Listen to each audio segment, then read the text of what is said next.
In this video, we'll see different types of requirement views. Now, if you remember the very first video, which I've said, this HP ALM tool can be used by testers, developers, by the test managers, business analysts, and the clients. So everybody has a different perspectives. For different people, there are different types of requirement views. So let's see what are different types of views. We'll be working on requirement tree, requirement details, requirement grid view, and also on the coverage analysis. So based on the role which you're given, suppose if you're a team leader, you'll be working on requirement grid. If you're a tester, you'll be working on the requirement details. If you are a test manager, you'll be working on the coverage analysis. So let us see practically how do we work on the requirement views part. Alright, let's see the next type of views which you have in the requirements. So there are basically major 4 different types of views. So how do I open it? I'll go to the view menu bar and select this option as requirements tree. Now if you observe here, this is by default requirements tree view. Now it will show you all the requirements. It will show you the relationship as a parent-child relationship. It will say which requirement belongs to which folder. Okay, so all the details will be given in this requirements tree. Second one is requirements detail. So if I click on this place, the view will change and you can see for every requirement I'm getting different details here, like details, rich text, attachments, and so on. If you remember, we have seen this already in the previous videos. If you used to double click on the requirement, you used to get a small dialog box, this kind of dialog box, which will give you all details about the requirements, like rich text, attachments, linking part, risk assessment, and so on. So all these things will be mentioned in this dialog box, but it is difficult for every requirement to open a dialog box. So when you go to view menu bar, requirement details will help you to get requirement details by just one click. If you click on this place, the details will be given in all the different tabs. After this business model linkage, if you want, you can navigate on the right hand side using this arrow keys. If you want, you can come to the left hand side.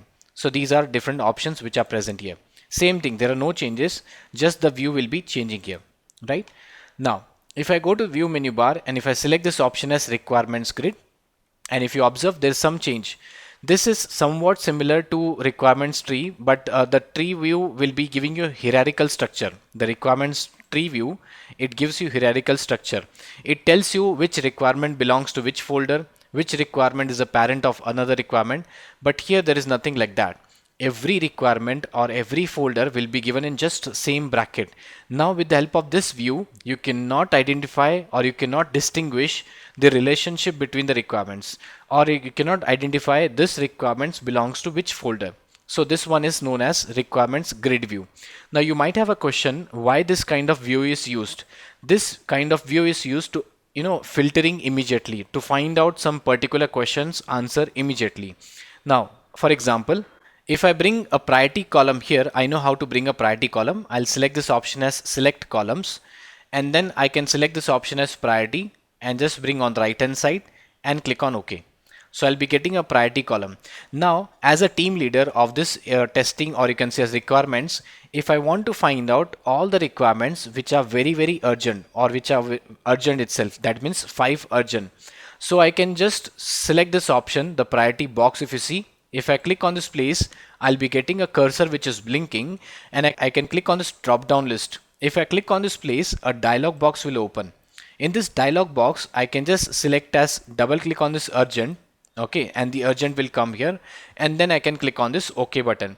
So if I click on OK, if you observe here in the filter box, I'll be getting here as urgent, and all the requirements which has a priority of urgent will be displayed here. Same way, if I want to just again click on this place, if I want to clear this filter, I'll just click on this clear button. Now I'm interested in very high requirements, select this one and click on OK. So if you observe, now there are only 2 requirements which are of very high priority. Again, I'll click on this place, click on this clear and click on OK. So now since the filter has been removed, I'll be getting all the different requirements here. Let us try one more. If I want to find out all the requirements which are given by the author as Robert, if you observe, there's only one person, Robert, one requirement. I'll click on this drop down, select this option from here as Robert, and I'll click on OK. So it says only one requirement belongs to Robert. Okay, so I'll just click on this drop down and I'll clear the filter itself. So I hope you're able to understand what exactly it is. When I go to view menu bar and if I select as requirements grid, it will give me not a hierarchical structure, but it will give me a list of all the requirements and the folders as one list. From that list, it is my job to filter out based on my requirement. I can just sort it out also. This is very easy then. Now the last type of view which I'll be showing you is coverage analysis. If I click on this coverage analysis, the view will totally change. Let us try to understand this. Now, somewhere down the line, if you observe, this name column is again a hierarchical structure where it will give the relation between the requirements, which requirement belongs to which folder, which is a parent and which is a child requirement. On the right hand side, something new has come here, which says the coverage analysis. What is coverage analysis? It says which requirement is covered by different test cases that should be mentioned. So if I just click on this place here, if I click on this icon here, the 1 is written and 6 is written. If I click on this place, I'll be getting a dialog box which says Mercury tools. I've clicked on this Mercury tools. It says 1 is not completed and the 6 are not covered. These are the status which are given. So I'll just click on this close button. To give you more understanding, if I click on this legend button, now I'll be getting different colors and their meanings. So if you select this option, if you see the color which is given, this is for not completed. If there is no color, that means it is not covered. If you have assigned some test cases and it has been passed, if you have executed and it has been passed, the color would be as green color. If you have assigned some test cases and those test cases have failed, so it will show as failed itself. Same way, this color status would keep on changing. Now let us try to understand why it is showing as 1 as not completed and the 6 as not covered. So if you carefully observe below this one, I have not covered, I have this one as not covered, not covered, not covered, and this one is not completed. So only one requirement is not completed, rest there are 6 requirements which are not covered. This you'll come to know when we exactly execute a test case, and the status will be automatically shown in this requirement coverage analysis part. So moreover, I can say this view can be used by the project managers or the business analyst who doesn't want to go in detail about the requirements.